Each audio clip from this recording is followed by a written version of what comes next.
Hi everybody, Chris here from Tachus Dog Training, and I wanted to take the time here to provide you with some information that's going to help you have a successful adoption experience, since this is Adopt a Shelter Dog Month here in October, and I want to do this over a series of videos.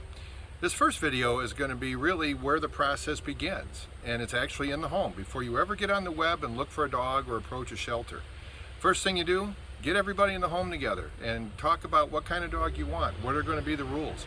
Are you going to allow the dog on the couch? Does the dog sleep with you? Is it going to be crate trained? Is it going to have all of these other things going on? And you really want to get everybody on the same page. You need a full commitment.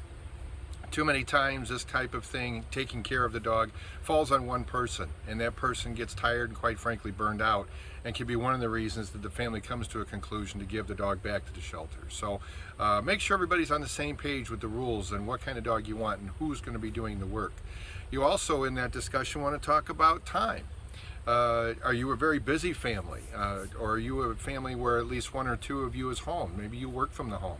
Time is going to be a huge decision maker in figuring out what kind of breed you want. Some dogs require a whole lot of attention, a lot of exercise, some not so much. So establishing the time you can spend with the dog is really going to be critical in this process.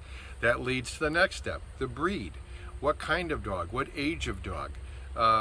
You may not want a dog that needs a lot of exercise if you have small children in the home, where again you're away at work for a long time, because you're not going to have that time commitment and ability to really give the dog what it needs as far as physical and mental stimulation.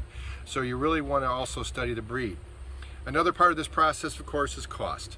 There's a lot of cost, not just adopting, but you want to take into account going to the vet, having the shots, getting the dog licensed, having those things go on. Sometimes making sure there's always going to be money aside.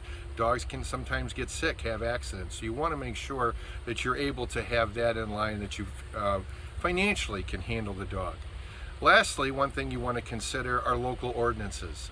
Some communities do have breed-specific legislation. They won't allow certain dogs. Sometimes they will, but you're going to have a special rider on your house insurance, or you might have to have a 6-foot fence with signage on it, talking about beware of dog.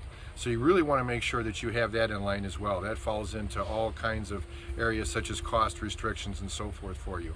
So this is what you want to do to have a successful adoption experience. Start out with that kind of information gathering, do your research, and then you come to the conclusion when it's all yeses and you've kind of got a clear picture, it's time to get to that shelter and look for that dog to adopt.